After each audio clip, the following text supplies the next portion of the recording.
It's another episode of my luto serye. Magluluto tayo today ng Hainanese chicken. Let's go. Lagyan natin ng salt. Yan. Tapos i-scrub muna natin yung mga manok. Diba? Salt scrub. Salt scrub muna natin sila. Yan. Deserve din nila magpaspa. Para matanggal yung mga libag-libag nila.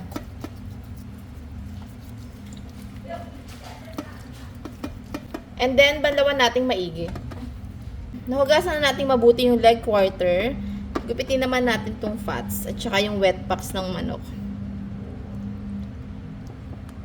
Huwag nyo tatapon tong fats ha, kasi gagamitin natin ito mamaya.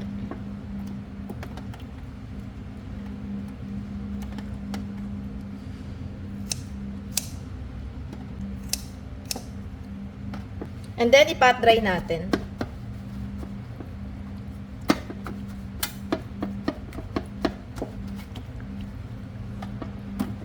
Maglagay tayo ng water. Hot water na yung nilagay ko kasi palagi ako may naka-reading hot water sa bahay. And then, lagay natin yung ginger, garlic, spring onion, and pepper. Pamintang buo. And then, salt, chicken cubes, and then, lagay na natin yung chicken.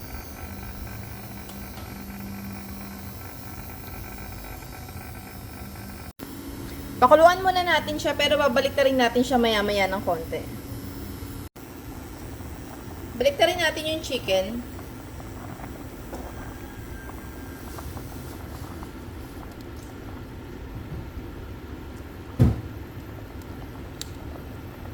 Then, balikan ulit natin siya after 5 minutes. And then, balik na rin ulit natin. Kailangan dahan-dahan lang para hindi masira yung balat.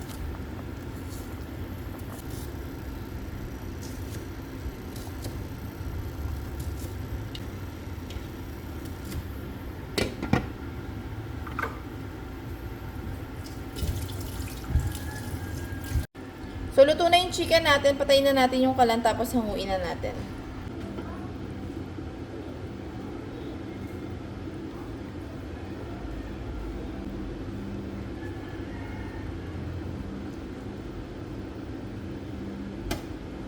So, ito na yung chicken natin. Medyo magdadry kasi yan pagka nahanginan. So, lagyan natin ng oil. Brush lang natin ng oil ng konti para medyo shiny.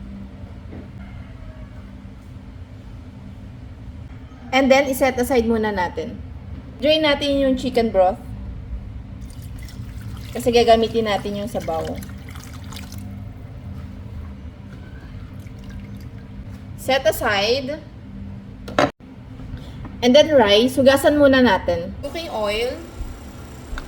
Yung wet packs at saka taba ng manok.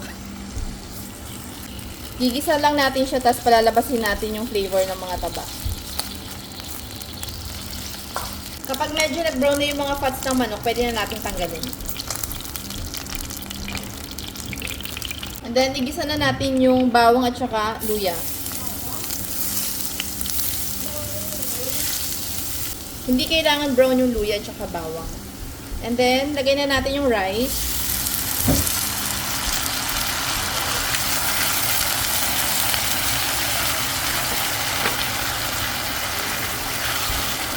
And then, yung pinagpakuluan ng manok natin kanina. 1:1 siya. Kapag 1 cup ng rice, 1 cup din ang pinagkuluan ng manok.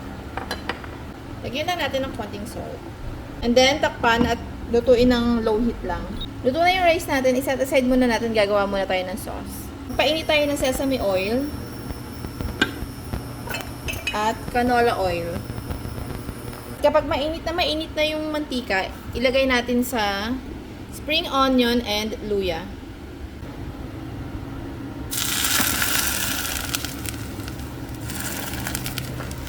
Haluin.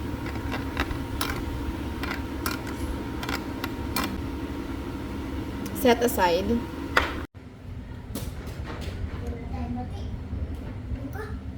So, ayan, magpi-plating na tayo. Lagyan natin ng rice. And then chicken.